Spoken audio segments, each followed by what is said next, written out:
कक्षा 7 की विज्ञान की वर्कशीट नंबर 14 है बच्चों। वर्कशीट नंबर 14 किससे संबंधित है? घास खाने वाले जंतुओं से संबंधित है। और कौन से लेसन से ये ली गई है? प्राणियों में पोषण। तो प्राणियों में पोषण ही हमारा लेसन चला हुआ है बच्चों। अब देखिए, इसमें आज स्टडी करने वाले हैं घास खाने वाले जंतुओं में पाचन किस प्रकार से होता है, किस तरह भोजन पचाया जाता है। देखिए, जंतुओं में पोषण सम्मिलित है पोषण आवश्यकताओं पर, भोजन अंतर्ग्रहण की विधियों पर और पाचित भोजन का उपयोग करने पर डिपेंड करता है। क्या आप जानते हैं पोषण एक जटिल प्रक्रिया है जिसमें 5 प्रक्रियाएं आती हैं।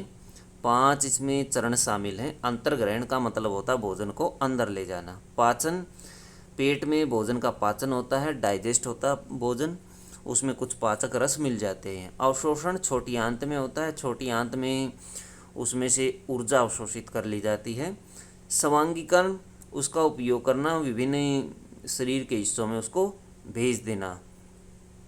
निष्कासन, शरीर से अपच भोजन अथवा बचे हुए अवशेष को शरीर से बाहर निकालना निष्कासन कहलाता है। मानव के पाचन तंत्र में कुछ अंग होते हैं जो भाग लेते हैं। तो देखिए, मानव पाचन तंत्र में कौन कौन से अंग शामिल हैं। मुख गुहिका, मुख को मुख गुहिका कहा गया है, जिसमें दांत होते हैं जो भोजन को चबाने का कार्य करते हैं। गर्शिका, गर्शिका एक नली होती है जो मुंह को पेट से जोड़ती है। मुंह को पेट से जोड़ने वाली नली को गर्शिका कहते हैं, जो हमारे गर्दन के अंदर मौजूद है। आमाशय पेट को कहा जाता है। अक्षुद्रांतर छोटी आंत होती है बच्चों। और वृद्धांतर जो मलाशय में समाप्त होती है, यानी बड़ी आंत को वृद्धांतर कहा जाता है। और गुदा सम्मिलित है जो एक्सक्रिएटरी सिस्टम है, अपशिष्ट भोजन को बाहर निकालने का कार्य करता है, उस पार्ट को गुदा कहा जाता है। सबसे लास्ट पार्ट होता है बच्चों। अब देखिए, इस चित्र में देखिए, ये चित्र दिया गया है, इसमें ये मुख गुहिका है, ये गर्सनी है, ये गर्सनी, ये हमारा क्वेश्चन भी सोल्व हो जाएगा। गर्सनी, ये गर्सनी है, इसमें मुख गुहिका आप लिख सकते हैं। फिर देखिए, ये वाला हिस्सा ये पेट है या अमाशय आप लिख सकते हैं, इसको आप इसको अमाशय लिखें।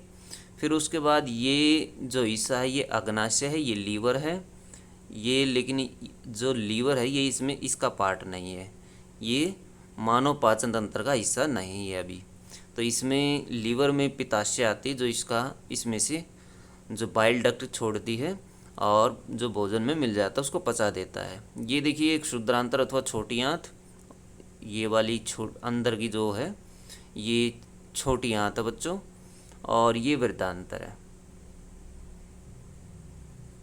वृद्धांतर इसको आप लिखेंगे, ये अक्षुद्रांतर होती है, तो ये यहाँ नीचे लिखेंगे हम बच्चों।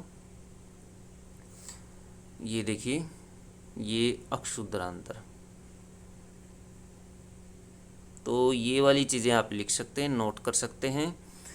मानव पाचन तंत्र में ये वाला जो हिस्सा सबसे नीचे वाला, ये गुदा है जो फालतू अपच पदार्थों को बाहर निकालने में सहायता करता है।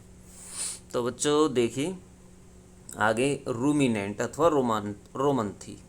रूमिनेंट अथवा रोमंथी, गाय, भैंस और हिरण जैसे घास खाने वाले जंतु रोमंथी अथवा रूमिनेंट्स कहलाते हैं। वे पत्तियों का अंतर्ग्रहण तीव्रता से करके उन्हें निगल लेते हैं। कुछ अंतराल के बाद भोजन पुनः मुख में आ जाता है और पशु धीरे धीरे जुगाली करते हैं अथवा चबाते रहते हैं। क्या करते हैं बच्चों? ये देखिए, गाय और हिरण जो घास खाने वाले जंतु हैं वो क्या करते हैं, वो जल्दी जल्दी भोजन खा जाते हैं और उसको स्टोर कर लेते हैं। इनके अंदर बच्चों 2 पेट होते हैं। पहले पेट में उसको स्टोर कर लेते हैं तो उसको भर लेते हैं। बाद में क्या करते हैं, थोड़ा थोड़ा भोजन मुंह के अंदर लेकर आते हैं और उसको चबाते रहते हैं। तो इस पेट को क्या कहा जाता है बच्चों? इसको जो ये पेट है ये रूमिनेंट कहलाता है। और इन जंतुओं को रूमिनेंट्स कहते हैं बच्चों, जिनके अंदर ये पाया जाता है, ये अंग पाया जाता है। उसको बार बार भोजन को बाहर लेकर आते हैं थोड़ा थोड़ा और उसको चबाते रहते हैं धीरे धीरे। तो इस तरह से इसको जुगाली करना भी कहते हैं।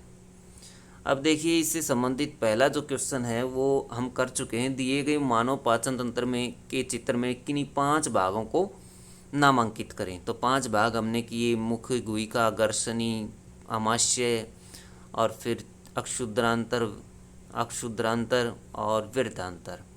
तो ये 5 भाग हमने इसमें नोट किए थे, तो आप इनको नोट कर सकते हैं। मानव पोषण के चरण लिखिए, तो इसके चरण लिख सकते हैं आप। मानव पोषण के 5 चरण होते हैं जो कि ऊपर दिए गए हैं: अंतर्ग्रहण, पाचन, अवशोषण, स्वांगीकरण और निष्कासन। तो ये 5 चरण आप उसमें फिल कर देंगे।